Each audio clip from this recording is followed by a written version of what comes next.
Hello everyone, Shri IAS academy में आपका स्वागत है। जैसा कि आप जानते हैं कि श्री आईएएस एकेडमी ने आंसर राइटिंग सीरीज की शुरुआत की है, जिसके अंतर्गत ऑलरेडी हमारा 349 पार्ट आ चुके हैं। ये हमारा पार्ट 350 है। अपने इस पार्ट में हम देखेंगे कि आपके द्वारा हमारे टेलीग्राम चैनल पर किस प्रकार का प्रश्न लिखकर भेजा गया, उसे आपने किस तरीके से लिखा और वास्तव में आपको उसमें किन किन बिंदुओं को ऐड करने की आवश्यकता है। तो चलिए शुरू करते हैं। जैसा कि आप देख रहे हैं, ये प्रश्न आपके द्वारा हमारे टेलीग्राम चैनल पर भेजा गया।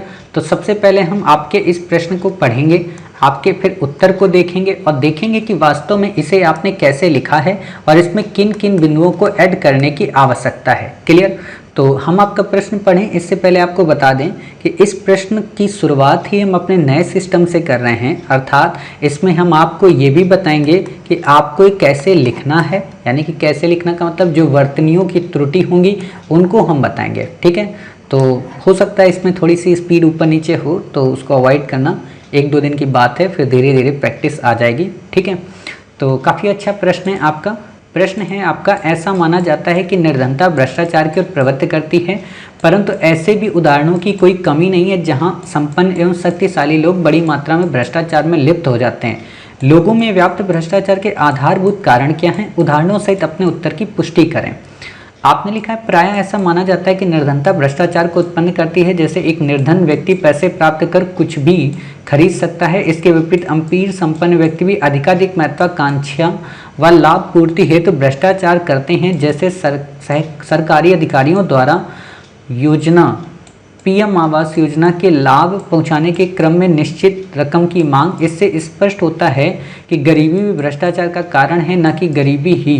भ्रष्टाचार की पड़ताल के क्रम में कई महत्वपूर्ण कारण उजागर होते हैं, जैसे अपर्याप्त वेतन या आर्थिक तुलना व महत्वाकांक्षा, उपभोक्तावादी संस्कृति का विकास, नैतिकता का पतन, चरित्र निर्माण में कमी व व्यक्तित्व की कमजोरी। भ्रष्टाचार को सामाजिक मान्यता, अर्थात इसे गलत नहीं माना जाना, सामाजिक मान्यता का प्राप्त होना। ठीक है? राजनीति में नैतिकता का पतन, राजनीति का अपराधीकरण, प्रशासनिक सुधारों का अभाव, साथ ही पारदर्शिता व जवाबदेहिता का अभाव। इसे निम्न प्रयासों से दूर किया जा सकता है। पर्याप्त वेतन व वेतन का भुगतान आपको ऐसे नहीं लिखना है, भुगतान में आपको ऐसे लिखना है। ठीक है? ये नई टेक्नोलॉजी हमने इसमें यूज की है। ठीक है? तो अब आप समझ सकते हैं भुगतान में छोटी ऊ की मात्रा आएगी। फिर बात आता है, बोहरा रिपोर्ट के अनुसार अपराधीकरण के प्रति जीरो टॉलरेंस की नीति, नैतिकता को स्थानीय स्तर पर प्रोत्साहन, जैसे स्कूल, कॉलेज, पंचायत, तहसील आदि, वित्त का विकेंद्रीकरण पारदर्शिता के साथ लागू किया जाए। साथ ही ऑफिशियल सीक्रेट एक्ट को समाप्त किया जाए। उदाहरण के तौर पर देखें तो गत वर्ष एक राज्य के भ्रष्टाचार निरोधक ब्यूरो ने परिवहन विभाग के 8 अधिकारियों को पकड़ा था। इसके तहत अधिकारियों को निश्चित रकम का टारगेट दिया गया था, जिसके तहत तार परिवहन विभाग के अफसर से लेकर सचिवालय के अफसरों तक जुड़े थे। इससे स्पष्ट होता है कि ऊंचे पदों पर आसीन, शक्तिशाली व संपन्न लोग भी इसमें लिप्त हैं। अतः आज सरकार व जनता को साथ मिलकर इस दुर्गम पर विजय पाने की आवश्यकता है। इस संदर्भ में न खाएंगे न खाने देंगे नारा काफी महत्वपूर्ण है। साथ ही भ्रष्टाचार संबंधी कानूनों को कठोरता से पालन करते हुए लोकतंत्र को सफल बना सकते हैं। अब देखिए यहाँ पे हुआ क्या है कि आपने इस जगह पे तो ये पॉइंट बताए हैं, ठीक है, साथ ही आपने यहाँ पे भी आपने फिर सजेशन दे दिया। तो इससे क्या होगा ना, एग्जामिनर को 2 बार ये चीज़ें पता चल जाएंगी। जैसे आपने यहाँ पर भी ये पॉइंट दे दिए सुझाव के, ठीक है, तो आप एक काम करिए कि लास्ट में अपने पॉइंट सारे सुझाव वाले रखिए। ठीक है?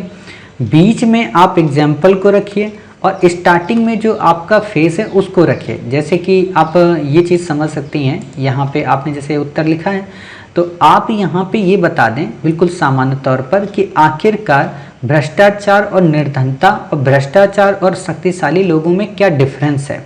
ठीक है? फिर आप बता दें कि वास्तव में भ्रष्टाचार के आधारभूत कारण क्या हैं, और जब आधारभूत कारण बताएं तो आप वहाँ पे एग्जाम्पल को भी बता दें जो कि आपने भी बताया है, और फिर इसके दूर करने के उपाय बता दें। यानी कि आपने उत्तर सही लिखा है, बस इसे क्रम में लगाने की ज़रूरत है। ठीक है? अब आपके दिमाग में आया होगा कि सर क्रम में अगर लगानी है तो आप ही लगा दो, हमने तो अब लिख दिया है, बार बार आप हमसे क्यों लिखवाना चाहते हो। तो आप लिख लीजिएगा एक बार और फिर से, लेकिन मैं आपको बता देना चाहता हूँ, मैं बता तो दूंगा उत्तर, बार बार आप लिखेंगे तो आपको उत्तर की हैबिट हो जाएगी। दूसरी बात क्या है कि आप लोग जैसे कि जब ये उत्तर हम यहाँ से कमेंट करते हैं ना, तो आप में से कई बच्चे क्या करते हैं कि उत्तर बस सुनते रहते हैं। तो आपको केवल उत्तर को सुनना नहीं है, ठीक है। आपको ये जो साइड की लाइन है ना, हमने मान लीजिए आपको सजेशन अभी दिया कि क्रम, तो आप यहाँ पे लिख दो क्रम। आप यहाँ पे बता दो फर्स्ट नंबर पे हमें क्या बताना है, सेकेंड पे क्या बताना है, थर्ड पे क्या बताना है, ठीक। अब जो ही ये चीज़ें बता दोगी तो क्या होगा कि इन फ्यूचर जब भी आप इस उत्तर को चेक करेंगे या इसे जब आप पढ़ेंगी तो आपको दिक्कत नहीं होगी कि वास्तव में आपको इसमें कौन कौन से पॉइंट को ऐड करना है, क्रम इनका क्या होगा, और काफ़ी स्मूथली आप इस उत्तर को लिख पाएंगे, ठीक है। तो अब हम आपको इस उत्तर को बता देते हैं कि वास्तव में आपको इसे कैसे लिखना चाहिए। तो आप सामान्य तौर पर बिना कोई लैंग्वेज में छेड़छाड़ किए हम बता दे रहे हैं कि आप बिल्कुल ऐसी ही लैंग्वेज का उपयोग करें, ठीक। कि प्रायः ऐसा देखा जाता है कि निर्धनता भ्रष्टाचार को उत्पन्न करती है, अर्थात कोई एक गरीब व्यक्ति को जब कुछ खाने के लिए नहीं मिलता है तो वो कहीं ना कहीं भ्रष्टाचार की ओर उन्मुख होता है, अर्थात वो किसी भी तरीके से किसी भी वस्तु की प्राप्ति करना चाहता है, चाहे वो रास्ता सही हो या फिर गलत हो। वहीं दूसरी ओर हम देखें कि संपन्न व्यक्ति जब ज़्यादा से ज़्यादा अमीर हो जाता है या अधिकाधिक संपत्तिवान हो जाता है तो उसे भी लाभ की महत्वाकांक्षा भ्रष्टाचार की ओर प्रेरित करती है, जो कहीं ना कहीं हम भारत सरकार की कई स्कीमों और उनके अधिकारियों के रूप में देख सकते हैं। अतः उपयुक्त बातों से स्पष्ट हो जाता है कि केवल गरीबी ही भ्रष्टाचार का एकमात्र कारण नहीं है, यह गरीबी और अमीरी एकमात्र भ्रष्टाचार का कारण नहीं है, बल्कि कई सारे अन्य कारण भी हैं। वो चाहे अमीर हो या गरीब हो, इन लोगों को भ्रष्टाचार के लिए उन्मुख करता है या प्रेरित करता है, ठीक है। इतनी बातें जब आप बता देंगे, फिर आप यहाँ पे ये जितने भी पॉइंट आपने लिखे हैं, जैसे आपने बताया अपर्याप्त वेतन या आर्थिक तुलना महत्वाकांक्षा, तब आप बता दें point number 1, point number 2, point number 3, point number 4।